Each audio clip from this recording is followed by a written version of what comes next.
আজকের এই ঘটনাটা হয়েছিল 2024 সালের ঘটনা। আমার নানি সন্ধ্যার সময় মাছ কুটতে যাচ্ছে। তারপরে মাছ কুটতে কুটতে মামা ওই জায়গাতে লাইট ধরে বসে আছে।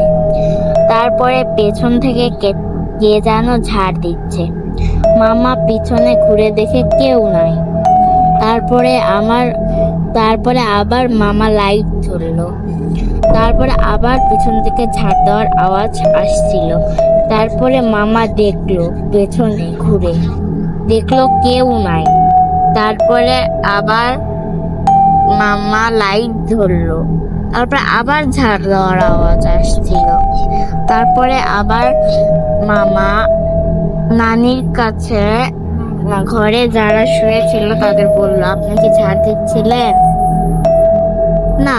তখন নানি বলল না। তারপরে আবার ঝাড় দিচ্ছিল। তারপরে মামা বুঝলো আর নানি বুঝলো এটা কার কাজ, এটা হয়তো ভূতেরই কাজ হবে। তারপরে আবার ঝাড় দিচ্ছিল। তখন নানি কোটা হয়ে যায়। তারপরে নানিরা ভিতরে চলে আসে। এইটুকুই ছিল আজকের ঘটনা। আরো কিছু জানলে আরো বলবো। Tata, bye bye. আজকের মতো এইটুকুই। বাই বাই, আসসালামু আলাইকুম।